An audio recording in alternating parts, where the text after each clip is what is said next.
UP की सियासत पर चर्चा करेंगे, जो कि आने वाले दिनों में 10 सीटों पर उपचुनाव होने हैं और ऐसे में पीडीए के बाद अखिलेश यादव ने एक बड़ा दांव चला है। जो नेता प्रतिपक्ष बनाया गया चेहरा, वो ब्राह्मण चेहरे को चुना है। हालांकि ये संभावनाएं लग रही थी कि क्या पीडीए के नेता को ही चुना जाएगा, यानी कि जो फॉर्मूला अखिलेश यादव ने तय किया था, लेकिन इन सभी संभावनाओं को दरकिनार करते हुए एक ब्राह्मण चेहरे को तमाम समीकरणों को साधते हुए अखिलेश यादव ने चुना है। अब देखिए, अखिलेश यादव की स्ट्रेटजी अगर आप देखेंगे पिछले कुछ सालों से वो बदली है। पहले माई फैक्टर, MY फैक्टर, यानी कि मुस्लिम और यादव फैक्टर था। फिर आया पीडीए, जिसमें जो पिछड़ा है, दलित है, अल्पसंख्यक है, उसको जोड़ा। और उसकी जो सफलता थी लोकसभा चुनावों में, पीडीए फॉर्मूला जो बनाया गया था, जिसके तहत ही कांग्रेस पार्टी के साथ भी गठबंधन हुआ कि इन तीनों को साथ लेकर आना है। अब उसमें और विस्तार करते हुए जो विधानसभा के अध्यक्ष है माता प्रसाद पांडे को बनाना, यानी कि ब्राह्मण वोट बैंक पर भी सीधे तौर पर अखिलेश यादव की नजर है। और माता प्रसाद पांडे के बारे में कहा जाता है वो खांटी समाजवादी नेता रहे हैं, मुलायम सिंह यादव के काफी करीबी रहे हैं और पूर्वांचल से वो आते हैं। पूर्वांचल पर उनकी अच्छी खासी पकड़ है। तो बहुत सारी चीजें हैं। हमारे साथ हमारे सहयोगी भी जुड़ने वाले हैं, मोहित हमारे साथ जुड़ेंगे इस पर और चर्चा के लिए। तो मोहित से पूछ लिया जाए। बिल्कुल मोहित, आप कैसे देख रहे हैं अखिलेश यादव के इस फैसले को? हालांकि संभावना ये थी कि इंद्रजीत सरोज को भी बनाया जा सकता है, लेकिन कुछ विधायकों की ओर से ये कहा गया कि वो शायद सरकार को उस मुकाम पर जाकर टक्कर नहीं दे पाते हैं। इसलिए क्या ये चेहरा सही है? क्या कुछ समीकरण रहे होंगे?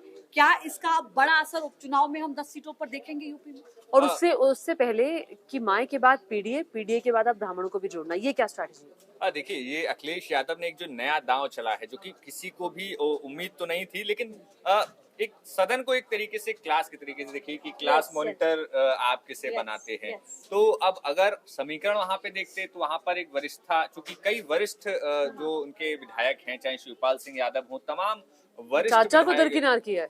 चाचा को, चूंकि चाचा के बेटे को उनको शिवपाल को लेकर हमेशा कहा जाता रहा है कि कभी अखिलेश ने नहीं चाहा कि शिवपाल का कद वो बढ़ाएं, खासकर अपने उससे तो संभव नहीं लगता। नहीं, देखिए, अब अखिलेश यादव के बारे में अगर जो तमाम सियासी गलियारों में चर्चा यही रहती है कि भाई second line leadership Samajwadi party में नहीं दिखती है। अखिलेश यादव के बाद कोई ऐसा नेता नहीं है जो अखिलेश यादव की जगह पर होकर कोई स्टैंड ले।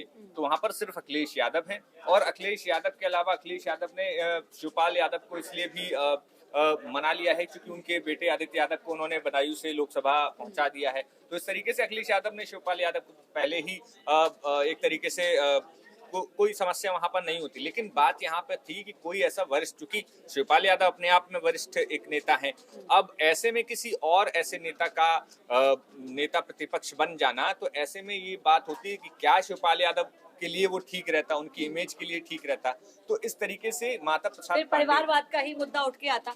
बिल्कुल, फिर वो भी मुद्दा एक बड़ा आता है समाजवादी पार्टी के लिए। बिल्कुल, ये मुद्दा काफी ज्यादा, चूंकि इससे अखिलेश यादव ने बहुत समय बाद निकाला है पूरी पार्टी को। शुरुआत में वो पहले जो एक गुंडा जो छवि लगती थी समाजवादी पार्टी में, शुरुआत में जब वो मुख्यमंत्री थे तो उन्होंने ऐसे कई फैसले लिए जब उन्होंने कहा कि हम इनको शामिल नहीं करेंगे। अंसारी परिवार को उन्होंने सदस्यता लेने से मना कर दिया था। एक तो जो पूरा विवाद छिड़ गया था। तो ये पूरा कई बड़े फैसले के लिए अखिलेश यादव जाने जाते हैं पार्टी में। लेकिन अब ये फैसला चूंकि दो तरफा है, एक तो जिस पीडीए की राह पर वो चल रहे हैं उसमें क्या फायदा मिलेगा इस फैसले का, और जिस पीडीए के इतर वो एक बड़ा ब्रॉड पर्सपेक्टिव सोच रहे हैं। क्योंकि अखिलेश यादव के पीडीए में एक समीकरण ये है कि पीडीए में पी से पिछड़ा हो जाता है, डी से दलित हो जाता है, ए से अगड़ा भी हो जाता है, ए से अल्पसंख्यक भी हो जाता है और ए से आदि आबादी भी बता देते हैं।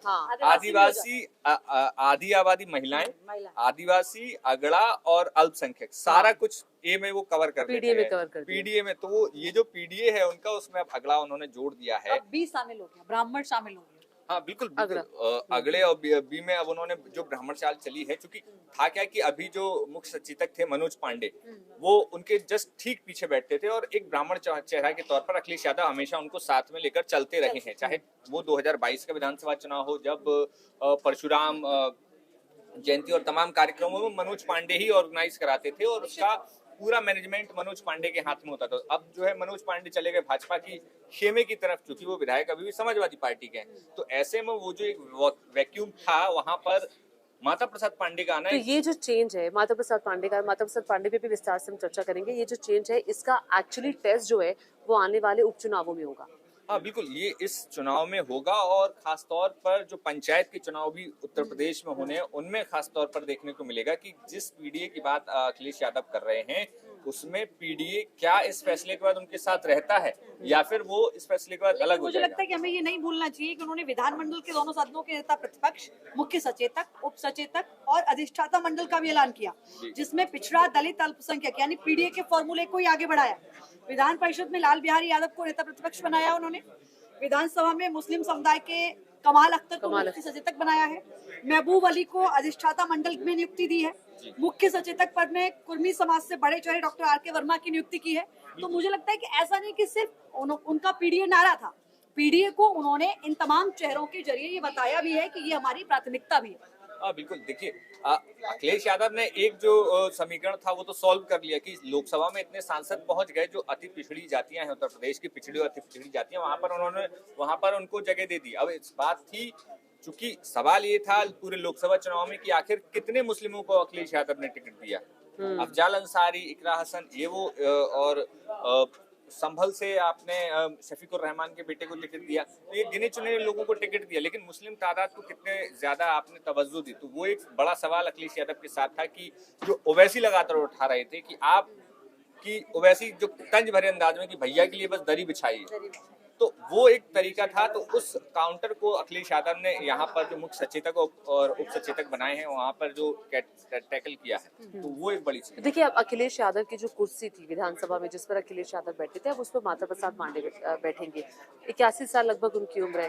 तो क्या आपको लगता है कि एक और वहां बैठकर, उस कुर्सी पर बैठकर उनको मुख्यमंत्री योगी आदित्यनाथ की नीतियों पर उनसे सवाल पूछना है, उनका सामना करना है, उनको जवाब देना है, उनसे तमाम चीजें पूछनी है, तो क्या उनकी उम्र उनके इस काम में आड़े आ सकती है अभी मौजूदा परिस्थिति की बात नहीं, देखिए अगर चूंकि अगर दो तरीके से हम इसको देख सकते हैं कि एक रैली, एक कार्यक्रम, एक भाषण वो बाहर होता है। सदन में चूंकि क्या है कि कानून बनते हैं, वहां पर पॉइंट्स ऑफ फैक्ट्स में बात होती है। हाँ। तो वहां पर एक अच्छी चीज ये है कि अगर जब दोनों पक्ष और विपक्ष, योगी आदित्यनाथ अग्रेसिव भाषण के लिए जाने जाते हैं, लेकिन जब सामने माता प्रसाद पांडे होंगे वो इतने अग्रेसिव अगर नहीं होंगे तो योगी आदित्यनाथ को भी मौका नहीं मिलेगा अग्रेसिव होने का। जब अखिलेश यादव अग्रेसिव होते उसके जवाब में योगी अग्रेसिव होते थे। तो ये जो वाइस वर्सा चलता था वो अब फिलहाल नहीं दिखेगा, लेकिन चूंकि माता प्रसाद पांडे 2 बार विधानसभा के अध्यक्ष रहे हैं, लंबा एक कार्यकाल है, अनुभव है, उस आधार पर जो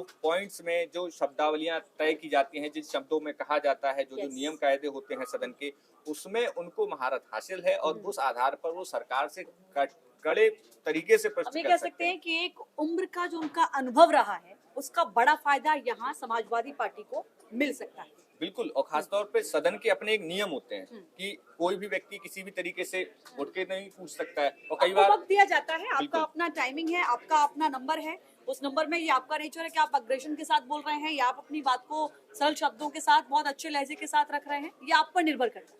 बिल्कुल, और ये तो तमाम समाजवादी पार्टी में भी अभी जो विधायकों की लिस्ट अगर देखी जाए, तमाम जो बैठते थे, चाहे उसमें लालजी वर्मा हो, रामचंद्र राजभर हो, ये तमाम लोग ऐसे हैं जो बहुत शालीन तरीके से अपनी बात को सदन में रखते हैं और मजबूती के साथ रखते हैं, शालीन तरीके से। तो ऐसे में अगर माता प्रसाद पांडे हैं तो उनसे भी वही उम्मीदें हैं कि वो उसी तरीके से काम करेंगे। लेकिन इसमें अखिलेश यादव ने जो बात है कि चुनाव को लेकर खासतौर पर जो एक वोट बैंक को साधने की कोशिश की है, लेकिन इस वोट बैंक को साधने की वजह से क्या पीडीए जो उनका पिछड़ा दलित वोट बैंक है, अति पिछड़ी जातियां हैं उत्तर प्रदेश की, वो फिर से भरोसा जता पाएंगे? क्योंकि पूर्वांचल पर क्या पूर्वांचल पर देखिए, पूर्वांचल में खासतौर पर पूर्वांचल में एक तो ये जो चुनाव रहा वो सिर्फ अखिलेश यादव, ऐसा नहीं है कि समाजवादी पार्टी के प्रति रहा हो, यहाँ पर नाराजगी लोगों में ज्यादा थी। नाराजगी का असर दिखा जिसमें फायदा समाजवादी पार्टी को हुआ। तो समाजवादी पार्टी अगर ये कॉन्फिडेंस में रहती है कि हमने समीकरण साधे और वो तमाम चीजें सही रही, लेकिन नाराजगी बड़ी चीज थी। और ऐसे में जो आने वाले चुनाव है, चूंकि माता प्रसाद पांडे पूर्वांचल से ही आते हैं, अब उनको भी अभी वहां पर झटका भी लगा है बीजेपी को। समाजवादी पार्टी वहां आगे आई है, थोड़ा सा फॉरवर्ड हुई है, लेकिन उसके बावजूद एक ऐसे नेता को चुनना जो ऑलरेडी पूर्वांचल से आता है, विधानसभा का अध्यक्ष, तो इसका इम्पैक्ट क्या पड़ेगा अगर आप साइकोलॉजिकल बात करें लोगों के जहन पर? देखिए, यहाँ पूर्वांचल में खासतौर पे तमाम ऐसी सीटें हैं, खास बनारस के आसपास वो तमाम सीटें हैं जहाँ पर दलित बिरादरी जितनी ज्यादा महत्वपूर्ण है उतनी ज्यादा अगली जातियां भी बहुत ज्यादा महत्वपूर्ण है पूर्वांचल में, चाहे बनारस हो, भदोही हो, ये तमाम सीटें हैं वहां पर। तो यहाँ पर और खासतौर पर अगर हम देखें माता प्रसाद पांडे तो वो सिद्धार्थनगर से आते हैं, सिद्धार्थनगर की इटवा विधानसभा सीट है जो कि बिल्कुल नेपाल बॉर्डर ऊपर की तरफ लगती है, तो वहां से वो आते हैं। अब ऐसे में वहां से उनका पूरा जो पूर्वांचल की राजनीति बाहुबलियों की राजनीति रही है और वहां पर अगड़ों की जो पूरी पृष्ठभूमि रही है वो भी एक महत्वपूर्ण रही है। तो ऐसे में अगर माता प्रसाद पांडे यहाँ पर बनाए गए तो ऑफकोर्स पूर्वांचल की राजनीति में बहुत बड़ा एक फैक्टर क्या प्लस पॉइंट हम ये रहेगा। कह सकते हैं कि 2024 में जो उपचुनाव हो रहे हैं वो तो हैं ही, 2027 के लिए भी अखिलेश यादव ने अपनी रणनीति स्पष्ट कर दी। एमवाई तो है ही, मुस्लिम और यादव तो उनका कोर वोट बैंक कहा जाता था मुलायम सिंह यादव के जमाने से। पीडीए है ही, अब उन्होंने पीडीए में भी ब्राह्मण समाज को तरजीह देकर अपनी रणनीति साफ कर दी है कि 2027 में किस रणनीति के साथ वो आगे बढ़े। देखिए या उससे पहले आप कह रहे हैं कि अब एक टेस्ट से वो पार करेंगे तब वो स्ट्रैटेजी बनाएंगे? बिल्कुल, ये 10 विधानसभा सीटें हैं, उन पर चुनाव है, फिर पंचायत की चुनाव है। इसके अलावा देखिए माता प्रसाद पांडे का बनाया जाना एक प्लस पॉइंट अखिलेश यादव के लिए ये रहा कि जो हिंदुत्व की पॉलिटिक्स भारतीय जनता पार्टी कर रही थी, वो हिंदुत्व की पॉलिटिक्स की काट भी अखिलेश यादव ने निकाल ली और वो जाति सेंट्रिक ले आए स्कूल चीज को। तो ऐसे में ब्राह्मण वोटर्स के सामने सवाल ये रहेगा कि वो हिंदुत्व की राजनीति पर वोट करने जाए या फिर जो ब्राह्मण, क्या उन्हें लगेगा कि ब्राह्मणों को समाजवादी पार्टी उतना सम्मान दे रही है तो वो समाजवादी पार्टी की तरफ भी सॉफ्ट कॉर्नर दिखा सकते हैं। तो अखिलेश यादव ने जो धर्म की राजनीति थी उसको पूरा कास्ट की तरफ मोड़ दिया है। तो ऐसे में उस कास्ट में पिछली जाति, दलित जाति, इसके साथ अब अगली जाति भी शामिल हो गई, तो एक बड़ा अम्ब्रेला बन चुका है। देखिए, एक तरफ समाजवादी पार्टी है, कांग्रेस पार्टी है, आने वाले चुनावों की तैयारी कर रही है, तो वहीं दूसरी तरफ हम बीजेपी के अंदर कितना खींचतान देख रहे हैं। हालांकि आज दोनों उप मुख्यमंत्री साथ दिखाई दिए हैं, वो तस्वीर भी सबने देखी है, लेकिन एक तरफ सिर्फ फुटबॉल चल रहा है। तो ये यहीं से पता चल रहा है कि कौन इस वक्त क्या कर रहा है। लेकिन सीधे तौर पर मुख्यमंत्री योगी आदित्यनाथ ने जिस तरह से पिछले दिनों जो हारी हुई सीटें हैं वहां पर सांसदों से बात की, विधायकों से बात की और ये जानने की कोशिश की कि कहां कहां पर कमी रह गई। अब उस लिहाज से ये आने वाली 10 सीटों पर बीजेपी कोई कोर कसर नहीं छोड़ना चाहेगी। बिल्कुल, ये जो 10 सीटें हैं ये बहुत कुछ तय कर देंगी और इन चुनावों के पहले भी हो सकता है कि कुछ बड़ा फैसला पार्टी ले। बड़ा फैसला कैसे फैसला आपको लगता है? संगठन में बदलाव हो सकते हैं। संगठन, क्योंकि बात जब आती है कि संगठन ही, जब केशव प्रसाद मौर्य कहते हैं कि संगठन बड़ा है, कर रहे हैं आप, चूंकि पिछले दिनों हमने देखा कि जब केशव प्रसाद मौर्य दिल्ली पहुंचे और उनकी जो बॉडी लैंग्वेज थी, कई बार कहते हैं कि शब्द कुछ नहीं, आपकी बॉडी लैंग्वेज बहुत कुछ कह देती है। तो इस तरीके की खबरें सामने आई कि क्या उन्होंने कहा कि सरकार से बड़ा संगठन है, क्या वो संकेत था कि वो संगठन में एक बड़ा पद उनको इन फ्यूचर, या मैं कहूँ कि चुनाव से पहले मिल सकता है? क्या उनको प्रदेश अध्यक्ष बनाया जा सकता है, क्योंकि वो प्रदेश अध्यक्ष रहे भी हैं। 2017 का जो चुनाव जीता वो उनके ही नेतृत्व में पार्टी ने जीता, और एक बड़ा वो जातीय वर्ग जिस पर केशव प्रसाद मौर्य की बड़ी पकड़ रही है।